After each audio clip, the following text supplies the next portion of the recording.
Welcome, advocates, to another episode of the Lead in Equity Podcast, a podcast that focuses on supporting educators with the tools and resources necessary to ensure equity at their schools. Today's special guest is Michelle Singh. So without further ado, Michelle, thank you so much for joining us today. Well, you're very welcome. Happy to be here to share and to learn.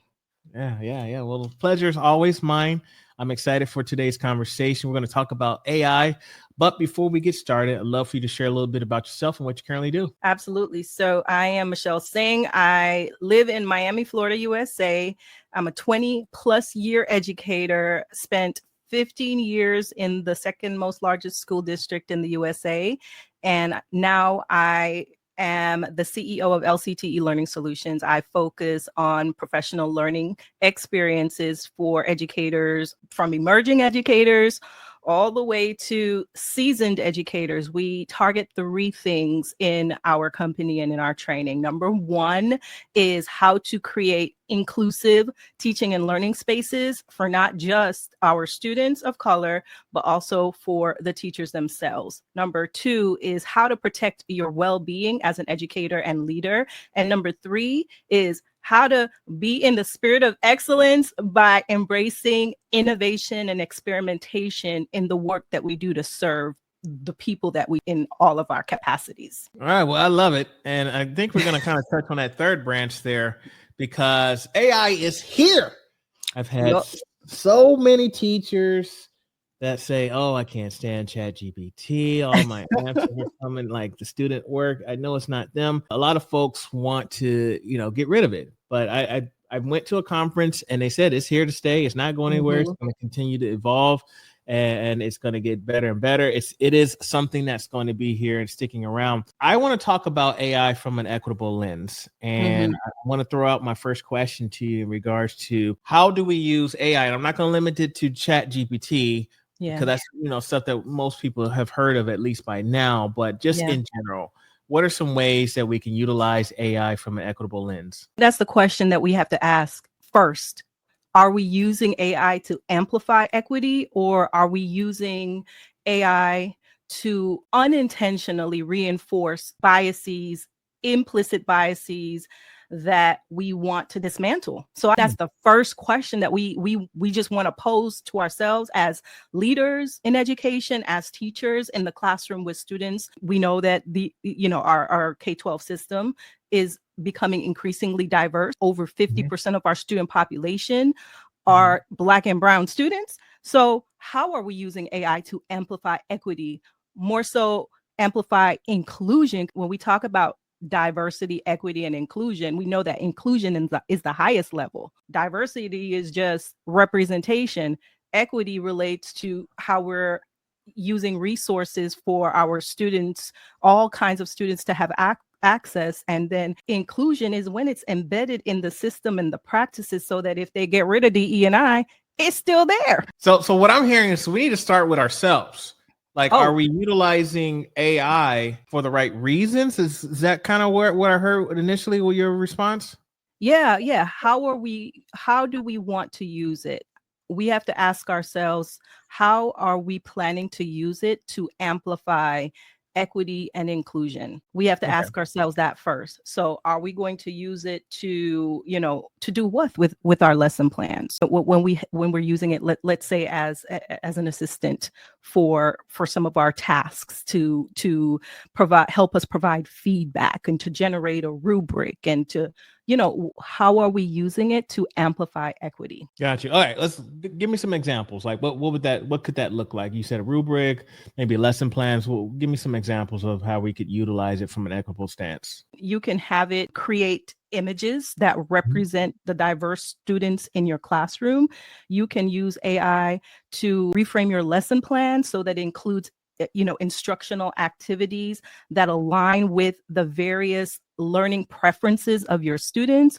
You can use it to break down your standards so that it's in language for all learners, EL students and students with disabilities. So it's on a level that they can understand how they can get to mastery of that standard. You can use it with assessment, how to create assessments that are not just a multiple choice test, how to create like project-based authentic types of assessments that give students voice and choice, how to even respond to give you the words of encouragement as well as the words to help students grow in the feedback that you provide them. Like those are just some of the ways you can use them. You can also use them to come up with higher order thinking questions, those open-ended questions, those essential questions to help your students, develop those critical thinking skills. So what I'm hearing is intentionality. Oh, we have to want to, like you said in the beginning.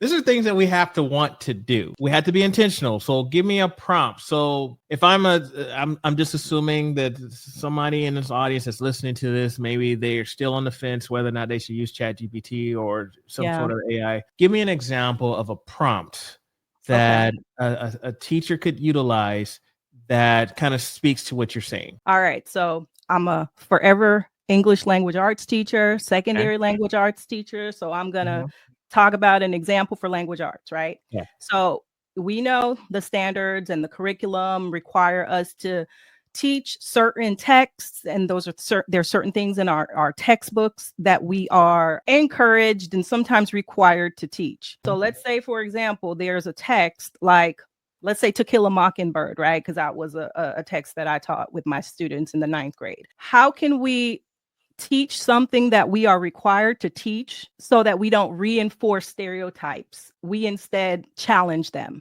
So if I was teaching To Kill a Mockingbird to my students and I wanted to come up with questions that did that challenged the themes and the stereotypes that are a part of that text, what could I ask students? I can ask AI to help me come up with questions that do just that.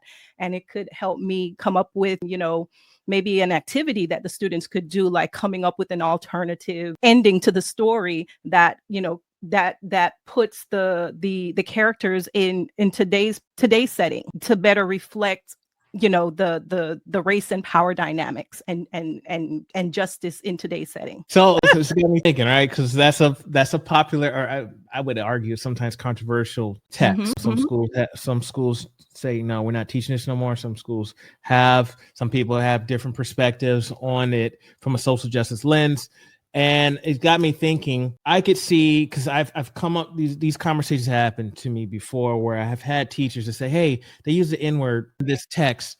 Can I change it from the N-word to African American? And I say, absolutely not. Leave it as is. But I need you to take some time to maybe educate or explain to your students why that word is there and why it's inappropriate to utilize. So I'm thinking, so maybe an example also could be for an educator that doesn't feel comfortable with explaining, I don't identify as Black. I don't really understand. I don't agree with the N-word. It's not a word that I use, but I can put in the chat, hey, this text uses certain words, racial slurs. Could you provide me with some explanations to my 11th grade class as to why we should not be utilized? Like, can you give me some historical context so that I can feel more confident in the classroom as I present this to the students? Bingo. That is exactly it. Like, you can literally talk to a generative AI, whether you're using Claude, Chat, whichever one, right? Copilot, and you could talk to it as just like we're having a conversation. I am a language arts teacher and we are reading this text and I am a person of this persuasion and I have to teach my students about this. Can you help me come up with some examples, or can you help me come up with an explanation? And take it even a step further. Ask it to come up with examples of similar terminologies that are used for the students who are in your classroom based on their diversity. What can an example of this be for a student who is from Japan, or a student who is from Kuwait, if you have those students in your classroom, to make it more relevant and practical? Makes sense. Okay. All right. So we're on the same page here. And then of course there's ways that you can even, put in the prompts, stuff like you said, alternative endings. You provide me with a project-based learning that's socially just from To Kill a Mockingbird. I mean, there's a lot of avenues that you can take just from utilizing this learning. Now, I'm going to throw this out to you, Michelle, because do you feel like it would be a good idea to allow students to utilize chat or some sort of AI generated with their responses? Because this is a controversial thing that I've had a lot of teachers say, no, I want it to come from them directly. I don't want it to come from an AI format. So let's just say we're still having this conversation about AI, and To Kill a Mockingbird is still the subject, but would we encourage teachers to encourage maybe students to say, okay, I want a 5-page essay, or I want a picture, or I want something, it's a visual, or whatever it might be, some sort of way that I can assess you? Should we allow students to utilize AI as well? All right. So here's my question related to that. Okay. Do you want the students to be honest with you about whether or not they're using AI? Because what is the reality? They're going to use it. Yeah. Students been cheating on assignments for homework, right? If the fear is cheating has existed before AI. That's just been a part of the culture of education. That's existed. Cheating has existed before AI. So why don't we equip the students with the proper ethics and the proper tools to use AI in an effective way? There's a quote that I've read that says, students don't lack skills, they apply their skills differently, and it's our job to expand their toolkit. So why not expand their toolkit by empowering them and encouraging them and equipping them to use AI? So if they do have to write that 5-paragraph essay and they do use AI to do it, why not allow them to show you how they've used AI to improve their writing? And this is what I actually share with teachers, have this very same fear. If your students are writing an essay and you want to make sure that it is their original work, and if they do use AI, they tell you that they use it, give them a structure to show the phases in which they've used it. So here's the prompt that I asked AI. Here's my original response that I put into AI, what it gave me. Here's how I improved my writing. And here is why I think that writing that I submitted is stronger than my original. Like, okay, have them actually use it and show you how and why they've used it and the steps in which they have used it, and submit that with the essay. And how do we grade it? Do we still create a rubric based off? Yeah, you can absolutely still create a rubric, a separate rubric. Of course, you're going to have, because being a language arts teacher, I know we have our writing rubrics that are usually state mandated based on the standards and our state tests. So we can absolutely use those writing rubrics to judge and assess the final product, but we can create our own rubric to assess the process of them getting there. I'm with you. I'm just curious. It comes up a lot. It comes up a lot as far as, we know AI is here. We know students are using AI. It's going to happen. I mean, there's all kind of tricks these days. Now you can un-AI it. You run it through another type of AI that makes it sound human. And so sometimes it's just the detectors aren't reliable just because there's just so many different ways around it. So like you said, at the end of the day, students are going to utilize it. So how do we utilize it to our advantage? And I like your process. Yeah, that makes a lot of sense. I have a daughter. My daughter's 21. And I would like to think of it like this. My daughter comes and talks to me and my husband just about everything. And I'm not putting her business out in the street, but she be telling us everything. Sometimes even what her friends be doing, child. And I like that we have that kind of relationship, but it took work to get there, right? When she was in middle school, she wasn't doing that, but I would have liked her to do that. So I share that example because if our students are using AI and are cheating, why not make them feel comfortable enough to come to us and share the process with us by embracing AI ourselves and encouraging them and giving them a way to be open with us about it, and then even rewarding that. All right, I'm with you. I'm on your side. So, okay, let's do this, because another way that we can utilize AI is like personalized learning.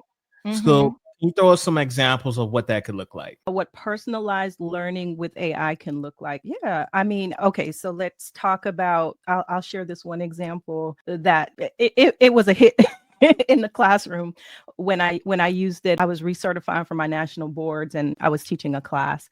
And so I actually used this in a classroom where I was talking about word choice and the power of, analogies. And so I wanted to come up with diverse examples in that classroom. There were a lot of Hispanic females in that classroom, and I wanted to come up with an example that like really rang home, when we were talking about the power of a metaphor. And so I asked AI to help me come up. I described specifically the students who were in my class, what I was doing with the lesson, and asked it to come up with a metaphor for this particular audience. And the example that it came up with was spot on.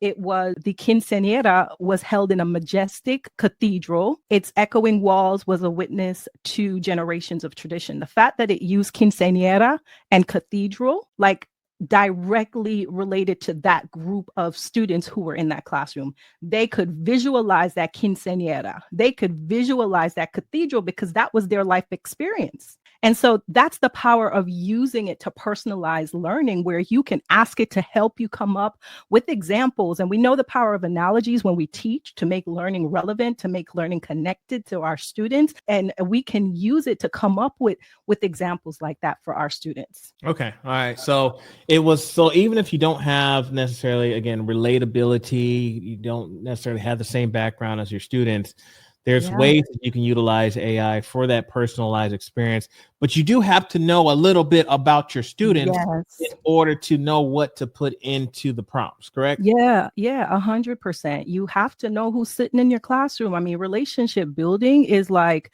the foundation of teaching. Like who are you teaching and what do you know about them? And so you can use that to your advantage to help you come up with, help you reframe your lesson plans and your activities so that they resonate and they speak to your students in a way that's going to make them more engaged. Absolutely. Okay. Now, I don't want to lose my math folks listening to this. Saying, oh, well, here we go. And this doesn't apply. This is for English, maybe history, folks, maybe even science. Let's talk about how we can maybe use AI for math. What are some suggestions that you might have out there for math? Yeah. I mean, so you're teaching, you're teaching quadratic equations or whatever the math skills are. You can use it to come up with engagement activities so that you can incorporate collaborative experiences in your classroom. Let's say you want the students to connect with people of color who are a part of your field in math or science, and you just can't think of it off the top of your head. You can use AI to come up with profiles and have students explore those profiles so they could see people who look like them in that field. So those are just two ways that I'm coming up with off the top of my head, but that's simply it could be that. So maybe typing in mathematicians of color or hidden figures, like all these like different things. It goes beyond a Google search because you can type it into Google, but you're gonna come up with a million different things, and you got to sift through pages worth to find the right website. But you can put it in AI, especially if you get really targeted, really intentional with what you're looking for. Then that makes sense. I'm thinking about like you said, like let's say it's geometry class. I mean, you can come up with projects. Like, give me a project for our local neighborhood that can be related to geometry or could be related to calculus or whatever it might be. So now you can bring in projects, because I know some people will just say, "Oh, I'll just change some. I'll just create some word problems, and then that's good enough, and just put some ethnic sounding names in my word problems." And now I'm being you laughing, but that's I know it exists. Listen, I know it exists. Leroy and LaShawn, I have 10 apples. You're performing diversity at that point. You're not doing it. You're just performing. But it goes way beyond that. Like I would speak to it the way that you would speak to an assistant or someone who you're trying to, even a coach. I'm teaching whatever the math skill is, and I want to make it more relevant and meaningful to students in my class, or ages, whatever. A lot of them come from backgrounds of blank.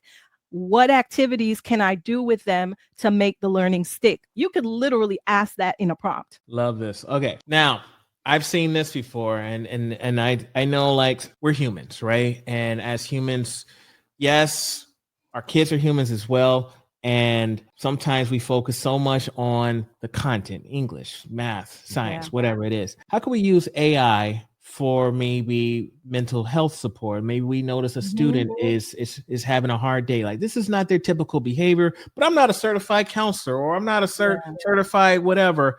What are some strategies that we can utilize AI to support outside of the content, but just on the human side? What are some suggestions you might have out there? Well, first thing I'm gonna say, I always speak to a professional. Sure. Yeah. Speak to a professional. However, understanding the function of AI and when you tell it to play that role, you can say, in your role as or act as a counselor for high school or a licensed, therapist, you can ask it to play that role and give you guidance. You can and explain the scenario and tell it that you would like some ideas of how this can be addressed. Okay. But always remember that if you're not licensed and certified, this is just suggestions that it doesn't replace. Okay.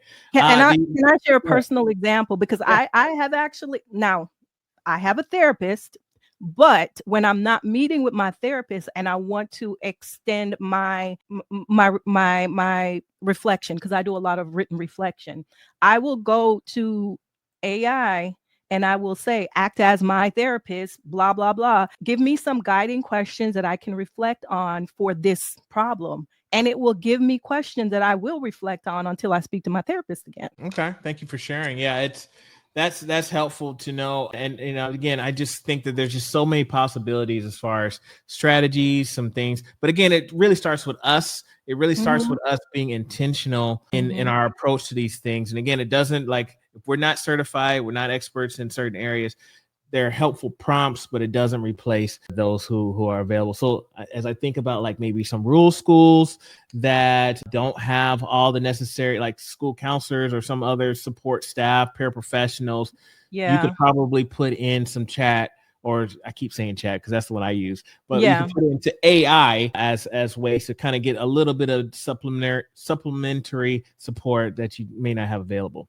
Yeah, absolutely. You can definitely get a start, get some ideas. You can, if those resources are not, I know lots of schools don't have librarians or media specialists and counselors and CAP advisors. And yeah, AI could be your resource that you can tap into because you don't have that physical person there. I love this. Okay. What warnings, maybe, is the question I should ask? What warnings Oh, I'm glad you have out there? That, because this sounds all great, and just throw it in the AI and we'll be good to go. What warnings can you give out to educators out there? Yeah, we have to check and double check, because we could put something in there, ask a question, and it gives us wrong information. Like, it happens all the time. You have, like, I've asked it, quotes related to a topic I'm teaching, and it gives me quotes, and I look up and I double check it, because I look the quote up on Google just to make sure, and it don't even exist for that person. So you have to check, and you have to do your due diligence and check and double check to make sure, depending on, of course, the level of complexity of things that you're asking it to do, right? But I will also say this, know that AI is powerful. It's not perfect. It's learning from us, meaning it's learning from the whole world, like all the data and all the history and everything that's been, that's online, that all of that it's pulling from, it's learning from it. And that includes learning biases around race and gender and culture and lots of other things. So it is not perfect, yet it is powerful. So we always have to check and double check what it gives us. If we're asking for a simple example or an analogy, we don't need to check that. But if we're actually asking for things that are going to have greater, purpose or impact, we need to double check and triple check to make sure. It's going to give us a starting off point, but how we take that information and run with it is where our ethics come in. Yeah. I'm glad you brought that up, because that actually happened to me one time. I asked for it to tell me who are some researchers on a certain topic that I was looking at, and I was trying to dig into it deeper, and it pulled up a bunch of, website links and citations, everything, and they were names that I knew of that were in that space. So I thought that they were legit, but like you said, I just like, you know what? Let me just throw it in like Google Scholar and see if it pops up. Absolutely. And it not like it was, so it didn't pop up. So then I went back to the AI and I was like, are these real sources? And they were like, no, I made them up. They're fictional sources, but Yeah. so I was like, okay, so now I know I need to be double checking things and can't Yeah. just take it as gold. Yeah, for sure, for sure.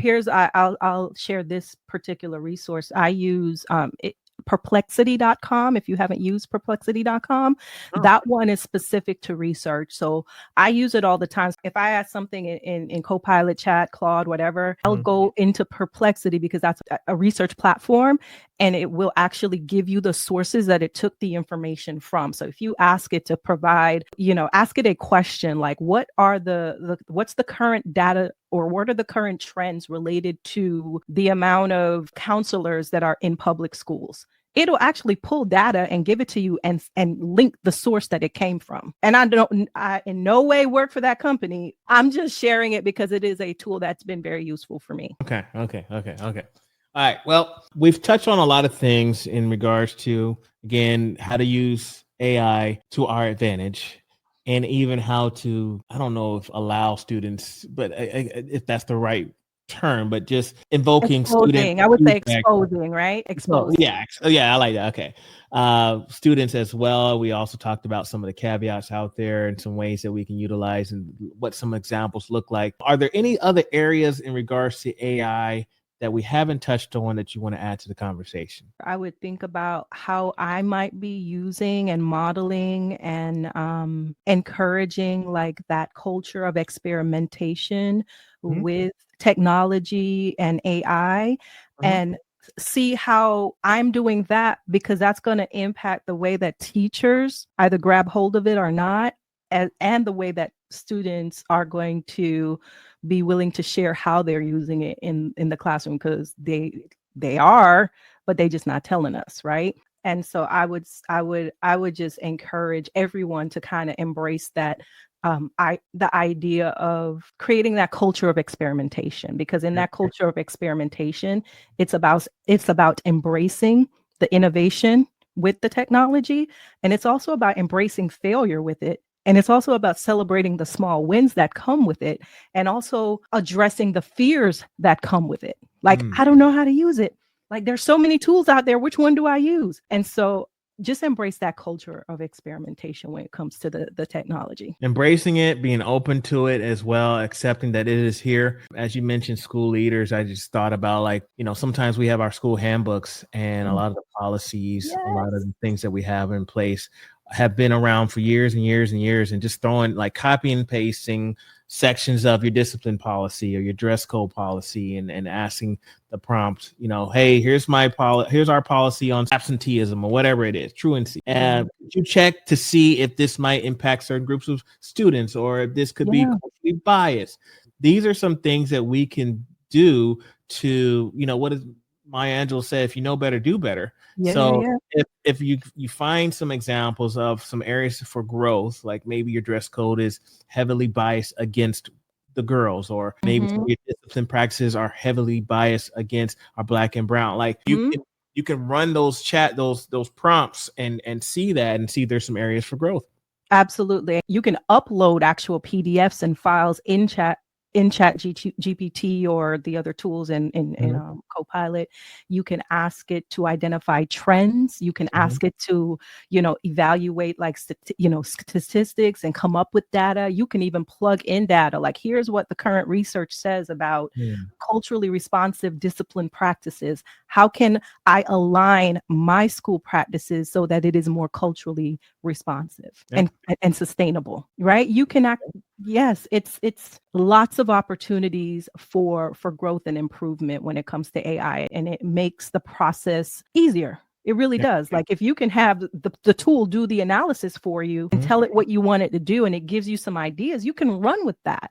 I did a climate survey for my school, and I asked the staff certain questions about, how they, how they were experiencing as employees. And then I uploaded the spreadsheet into the prompt, the chat, and asked it to analyze the data for me. And so that was helpful for kind of figuring out, okay, what are some next steps and things to do going forward. So there's just so many possibilities. All right. Yeah. Let's do this. I have learned a lot, and I've thoroughly enjoyed this conversation, Michelle. And I'm sure we could probably talk about AI for another hour or two, just kind of digging into more things that are available to unpack. But I'd love for you to kind of close us out with any final words of advice that you want to provide to our listeners. I'm going to go back to something that I said earlier, if that's okay. AI is a super powerful tool, but it is not perfect. We have to be intentional about how we use it. We have to be specific about how we use it. And we have to be culturally responsive in the way that we use it. Absolutely. Culturally responsive. If we have some folks that want to connect with you, what's the best way to reach you online? Online, you can visit www.lctelearning.com. That's my website, lctelearning.com. I'll be happy to chat with you and talk about how we could bring AI to your school, your organization. Exactly. Yes. Sounds good. Well, Michelle, it has truly been a pleasure. I appreciate your time. Thank you so much. Thank you for having me. Bye.